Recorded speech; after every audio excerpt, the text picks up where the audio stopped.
Là, on a fini notre mission à Saïdat al-Salam, Merkez Saïdat al-Salam, et on a fait une petite halte au Mont Nebo, qui est le dernier endroit où Moïse, l'endroit où Moïse est mort et où il a vu la Terre Sainte.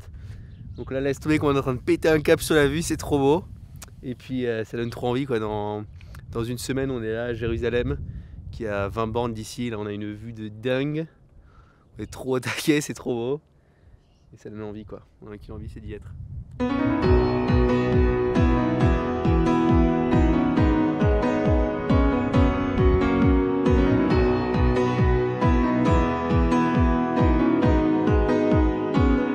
Voici Jérusalem.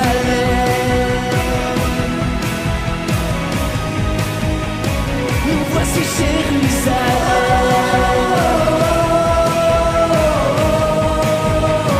Nous voici Jérusalem.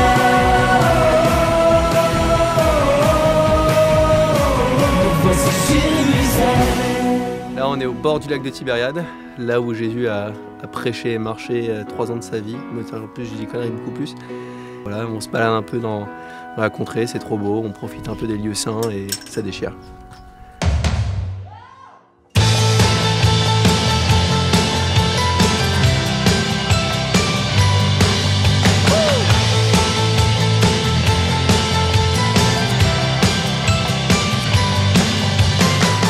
Qu'est-ce qu'on fait ici à Jérusalem? On vient là clôturer 1 an de tour du monde à la rencontre des plus pauvres, des exclus de nos sociétés. On aurait peut-être pu commencer par Jérusalem notre année et finir à Rome, et finalement c'est l'inverse qu'on a fait. On a été assez marqué, très marqué même par la personnalité de ce pape François. Et ça avait du sens pour nous en répondant un peu à son appel d'aller aux périphéries, de commencer l'année par le voir pour qu'il puisse nous envoyer un peu en mission et qu'il puisse bénir ce carnet d'intentions qu'on a porté pendant 1 an. Donc voilà pourquoi on avait vraiment le désir de commencer par Rome et de finir à Jérusalem pour prier pour toutes ces intentions de prière qu'on a portées pendant 1 an et dans quel autre endroit on aurait pu prier de manière la plus belle, la plus efficace possible pour toutes ces intentions, si ce n'est sur le tombeau du Christ, et c'est ce qu'on a fait hier. Et il y a quelque chose de très symbolique derrière. Une question qui nous a habité avec Quentin et Geoffroy depuis 1 an, c'est de se mettre dans une démarche de pèlerinage. Et il y a un pèlerinage, malheureusement, ça doit finir quelque part. Même si tu es toujours en quête de quelque chose et si ta quête ne finit jamais vraiment, il faut bien qu'à un moment ta marche en finisse, que tu finisses à Saint-Jacques-de-Compostelle, à Lourdes. Nous on a choisi Jérusalem, c'est une symbolique toute particulière parce que c'est là que tout a commencé. On a toujours voulu terminer cette année à Jérusalem parce que Jérusalem ça paraissait un peu comme le centre par opposition aux périphéries. Le centre là où tout s'est passé il y a 2000 ans, là où Dieu s'est fait homme et là où toutes les périphéries finalement au sens de souffrance, de mal ont pris un sens il y a 2000 ans. C'est juste l'endroit où ça s'est passé. Et pour nous, comme pour des milliers de pèlerins avant nous, c'est important, c'est fort de revenir sur ces lieux et pour peut-être un petit peu mieux comprendre ce qui s'y est passé et la résonance que ça peut avoir pour nous aujourd'hui. Et en l'occurrence, c'est aussi une résonance par rapport à notre année où on a vraiment voulu aller à l'autre bout du monde, aller rencontrer toute forme de souffrance, de pauvreté, de misère. Et finalement, ce qu'on comprend, c'est que toutes ces misères, toutes ces pauvretés n'ont de sens qu'expliquaient à la lumière de la foi et de la foi de Jésus-Christ qui a vécu ici il y a 2000 ans. Jérusalem, c'est une ville où se concentrent véritablement les événements les plus fondateurs, à la fois de la religion juive, de la religion chrétienne, et puis par suite aussi de la religion musulmane. Voilà, et donc en chrétien, quand on vient ici à Jérusalem, on vient à la fois pour lire la Bible, parce que les événements qui nous parlent de Jérusalem sont dans la Bible, et puis pour rencontrer les personnages de la Bible, et particulièrement pour nous chrétiens, Jésus lui-même, ses disciples, comprendre mieux les événements. Voilà, vous avez derrière moi les lieux principaux de cette ville de Jérusalem. C'est vraiment un lieu marqué par l'histoire et un lieu qui reste central pour l'humanité entière.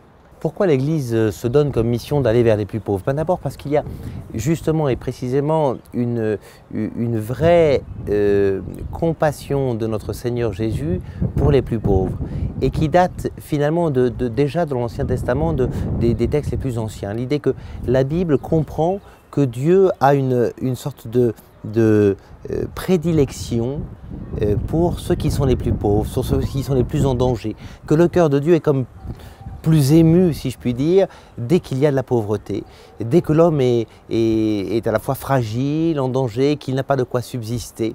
Voilà. Et donc, déjà dans la Bible, on parle des anawim. Dans la Bible, c'est le mot hébreu. Les anawim, c'est les pauvres de Dieu, ceux dont Dieu s'occupe parce que personne d'autre s'en occupe. La veuve et l'orphelin, dit souvent la Bible.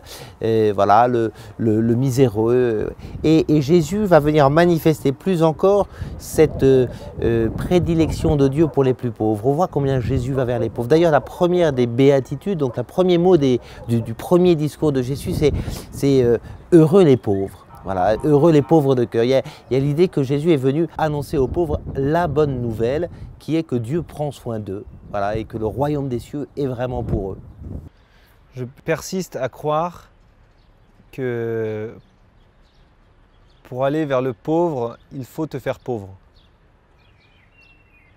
Pourquoi tu vas vers le pauvre si tu ne veux rien de ce qu'il vit? Pourquoi tu as le désir d'aller vers le pauvre si toi tu veux être riche entre guillemets, ou s'il n'y a rien dans ce qu'il vit qui t'attire ou dont tu penses que ça peut t'apporter quelque chose? Donc oui, on veut continuer, on a toujours voulu continuer, essayer de se faire pauvre pour aller à la rencontre du pauvre. Après, qu'est-ce qu'on met derrière ce mot pauvreté? Est-ce que pauvreté, ça veut dire ne pas dépenser d'argent? Est-ce que ça veut dire accepter tout ce qu'on nous propose et ne pas choisir et ne pas être libre? Il y a plein de choses derrière cette démarche, mais tous les chrétiens qu'on a rencontrés, les chrétiens qui donnent leur vie pour les pauvres, c'est des gens qui se font pauvres d'une certaine manière, en vivant l'insécurité, en vivant l'indélinquance, en vivant plein de choses. C'est pas seulement eux qui disent « ouais super, moi j'ai envie d'aller avec les pauvres, je serre la main du pauvre et le soir je rentre chez moi et je suis tranquille ».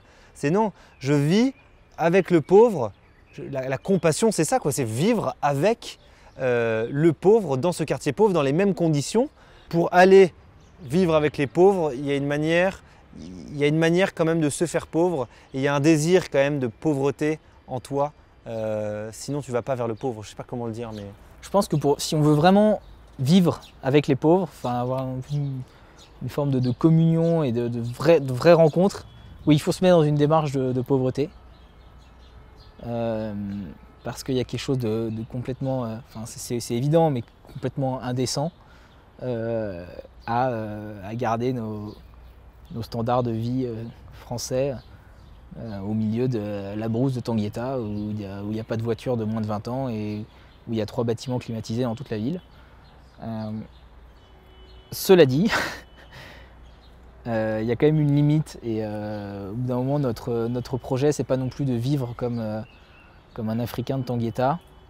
Au bout d'un moment notre mission c'est pas juste d'être pauvre, c'est aussi de vivre quelque chose, de le transmettre, c'est toute la mission, tout le projet petit à petit, quoi. Mais notre projet c'est petit à petit avant d'être juste être pauvre, quoi. Sinon on aurait pu être clodo pendant 1 an aussi, hein, mais c'est autre chose. C'est sûr qu'entre ce qu'on avait préconçu pour cette année avant de partir et si on regarde maintenant derrière soi et ce qu'on en retire, il y a quand même il y a bien sûr des différences. Il n'y a pas tout un monde qui sépare ces deux réalités, mais il y a des différences. Pour moi, une des différences principales, c'est qu'en partant, et c'est un petit peu ce que je t'expliquais, la disposition mentale dans laquelle j'étais en abordant Miséricordia, etc., c'est que je voulais en fait de la radicalité, tu vois. Je voulais vraiment couper court à tout un passé et en fait quasiment le rejeter, tu vois, me dire tout ce que j'ai connu avant, c'est un peu du bullshit. Maintenant, on va dire, on est pauvre avec le pauvre, quasiment à toucher un peu la souffrance vraiment charnelle de la pauvreté, etc. Je m'imaginais vraiment comme ça, tu vois, on est parti, moi, je suis parti avec 2 t-shirts. Et je suis parti avec 2 t-shirts de la maison et en fait, si je te raconte cette histoire du t-shirt, c'est que c'est Romain, un jour je suis allé dîner chez lui, Et tu vois, j'étais dégueulasse, quoi. J'avais mon espèce de truc blanc avec un trou énorme dans le dos qui était noir parce que qui était plein de poussière, etc. Et tu vois, il me dit que quand on est avec le pauvre, on doit se comporter de façon la plus respectueuse possible. Et donc là, aujourd'hui dans mon sac, j'ai 5 t-shirts. Et tout le passé que j'ai essayé de rejeter en bloc, en fait, voilà, aujourd'hui je considère et je comprends qu'au contraire, il y a une richesse folle dedans et que je peux pas, tu vois, parce que moi je peux pas être dans la radicalité absolue au contact du pauvre. C'est pas moi, tu vois, c'est pas ce à quoi je suis appelé à faire. J'ai tout un bagage derrière, intellectuel, d'éducation, tu vois, j'ai des savoir-faire qui me sont propres et qui m'ont inculqué mes parents. Et c'est là que je vais être bon et c'est là que je vais pouvoir servir, tu vois. Et c'est pas en me faisant le plus petit du monde et en arrivant, tu vois, en disant ouais, bah, tout ce que j'ai appris, je sais pas, dans mon école de commerce, etc., je veux pas l'utiliser parce que ce serait, tu vois, c'est des codes de riches, ça, ces choses-là. C'est l'école de commerce, c'est une facette, etc. Non, au contraire, je pense qu'il y a... Je veux utiliser en fait tout ce qu'on m'a donné au service, tu vois, mais pas tout rejeter en bloc, comme c'était peut-être la conception que j'avais au départ de cette année. Je vais plagier Jean Vanier. Ce grand pèlerinage extérieur que j'ai vécu cette année, il m'a révélé à moi-même un grand pèlerinage intérieur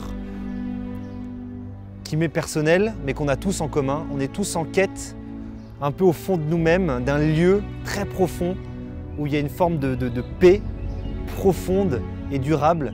Et on va essayer de la chercher de manière parfois maladroite, en se trompant, en essayant d'aller les chercher dans des plaisirs un peu éphémères, etc. Et parfois, on le goûte de manière très très courte. Ce souvenir, ça va laisser une trace entre nous, et ce souvenir, ça va être assez important pour te donner l'envie d'aller essayer de la rechercher, quoi, cette paix et cette joie au fond de toi-même. Et en fait, les gens qu'on a rencontrés cette année étaient radicalement différents. Les chrétiens, j'entends, ceux qui donnaient leur vie pour les plus pauvres, mais ils avaient une chose en commun, c'était cette paix-là. C'est qu'eux, ils l'avaient trouvée, la paix, personnellement. Ils l'avaient fait, leur chemin intérieur, ils l'avaient bien commencé, et ils ne l'ont pas terminé, bien sûr. Mais ils avaient trouvé cette joie au fond d'eux, et comment on le voit, c'est parce qu'ils en témoignaient malgré eux, quoi. Et bien cette année, j'ai découvert que mon désir, c'était d'atteindre cette joie-là, cette joie qui avait été préparée pour moi, et je pense que cette joie-là, pour moi, elle passera par me rapprocher de Dieu, en lisant la parole de Dieu et en essayant très concrètement de la vivre. Voilà, c'est une joie un peu ineffable que j'ai vécue de manière un petit peu éparse cette année, mais je pense que c'est celle-là auquel je suis appelé, donc c'est celle-là que je vais essayer d'aller chercher toute ma vie.